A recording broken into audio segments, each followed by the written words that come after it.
E aí, estagiários? Hoje nós vamos fazer um estudo um pouco mais aprofundado sobre o tema empresário individual. Então vamos lá!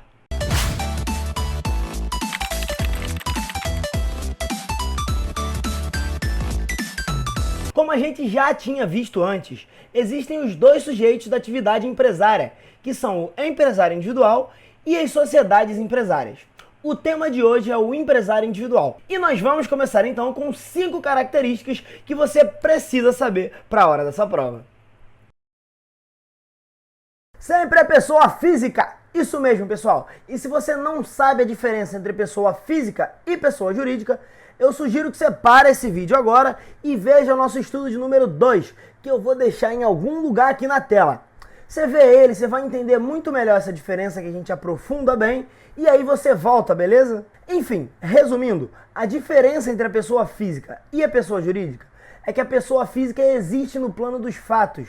Ela existe de carne e osso, como eu e você, e é composta apenas por uma pessoa. Já a pessoa jurídica é composta por 2 ou mais pessoas e não existe no plano físico. E o que eu preciso que você saiba aqui, então, é que o empresário individual, ele é sempre pessoa física. Tem um CNPJ, e isso vai parecer estranho de começo, porque eu acabei de dizer para você que o empresário individual é sempre pessoa física. E o CNPJ, como todo mundo sabe, é o Cadastro Nacional das Pessoas Jurídicas. Mas fica calmo que eu vou te explicar por que o empresário individual recebe um número de CNPJ. Quando ele faz o registro como empresário na junta comercial, ele vai receber um número de CNPJ, mas isso não quer dizer que ele vai ser considerado uma pessoa jurídica. Ele recebe esse número somente por questões práticas, por questões tributárias e também por conta da fiscalização. Fica mais fácil para o Estado, então, fiscalizar a atividade empresária quando se tem um CNPJ. Fica mais fácil até mesmo para o próprio empresário individual, porque ele tem que registrar sua atividade empresária em diversos outros órgãos estatais, como é a Receita Federal, por exemplo. Outra situação que nós já aprofundamos mais no nosso vídeo de número 2. Se você quer entender melhor, vai para ele que o link ainda está lá na descrição e em algum lugar aqui na tela. Enfim, quando nós dizemos que o empresário individual tem responsabilidade ilimitada, quer dizer que não há uma separação entre os bens empresariais e os bens pessoais desse empresário. Ou seja, ele sempre vai responder por qualquer tipo de dívida empresarial com 100% do seu patrimônio, tanto o seu patrimônio pessoal quanto o patrimônio empresarial. Isso quer dizer que eu, empresário individual, não tenho uma diferenciação entre o meu carro pessoal que eu uso para viajar com a minha família no final de ano, que eu uso para fazer todas as minhas coisas pessoais. Não há uma distinção entre esse carro e o meu caminhão, por exemplo, que eu uso para fazer entrega da minha loja. Isso mesmo, a lei impede que certas pessoas sejam empresários individuais. Quer ver quem é? Então vamos lá. Na maioria dos casos, essa proibição vai estar relacionada ao exercício de cargo ou função pública que não tenham compatibilidade com a atividade empresária. São diversos os casos que a lei vai impedir que você seja empresário individual. Aqui eu vou citar os principais exemplos que caem nos concursos públicos, mas no nosso material que está na descrição do vídeo, eu vou deixar todos os exemplos para você não errar nenhum deles. Estão entre os principais exemplos os juízes, os delegados, os servidores públicos civis e os militares na ativa. Nesses casos, a própria lei que normatiza essa função pública proíbe que essas pessoas, então, exerçam atividade empresária como empresário individual. Ah não, Nil, você tá errado porque eu conheço um juiz que tem uma padaria. Calma, que eu não disse que essas pessoas não podem ter um empreendimento. Elas podem. O que elas não podem aqui é ser empresárias individuais. Mas no caso, elas podem tranquilamente ser sócias de uma sociedade, desde que não sejam os sócios administradores. Como você pode ver aqui então, a figura do sócio e do empresário individual são completamente distintas, podendo essas pessoas então livremente ser sócios, porém elas não podem exercer a atividade empresária como empresário individual. Quer entender melhor? Então vem para o nosso exemplo. Rodrigo é servidor público da União e pretende abrir uma loja de roupas de marca como empresário individual.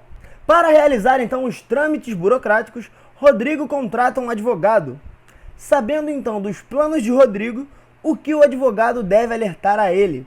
Muito simples, nesse caso o advogado deve alertar ao Rodrigo que ele é um impedido legal, pois ele é servidor público da União. Portanto, então, ele não pode ser empresário individual, mas ele pode tranquilamente encontrar um outro sócio e iniciar a atividade, então, na modalidade sociedade empresária.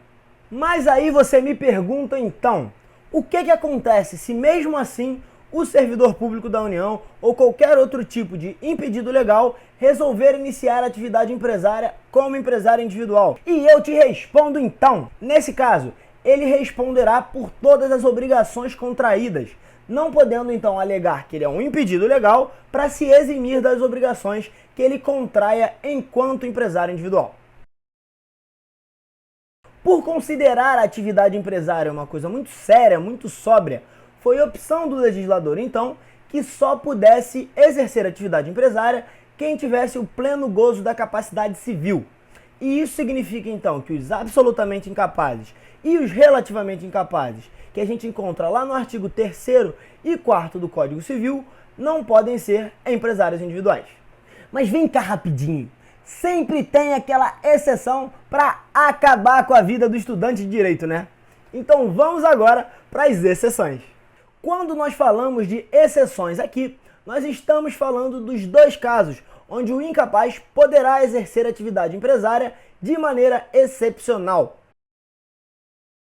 A primeira exceção é a incapacidade superveniente, quando o empresário já exercia atividade quando era plenamente capaz, mas acaba por se tornar incapaz. Quer ver um exemplo? Ronaldo tem uma pequena floricultura em que trabalha como empresário individual. Porém, um dia, Ronaldo sofre um grave acidente de carro que causa um problema no cérebro, ficando então Ronaldo impossibilitado de exprimir sua vontade. Nesse caso, a incapacidade é superveniente, pois veio após Ronaldo ter iniciado a atividade empresária. Como a incapacidade do Ronaldo nesse caso então é relativa, deverá ser nomeado um assistente para auxiliar Ronaldo no exercício das atividades empresárias.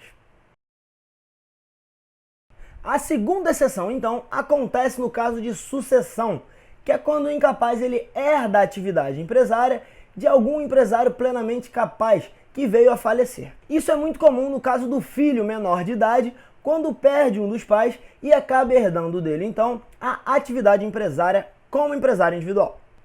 Nesse caso, o procedimento é o mesmo. Para que se dê continuidade à empresa, então, deverá haver um processo judicial onde o magistrado vai nomear um representante, se a incapacidade for absoluta, ou um assistente, se a incapacidade for relativa.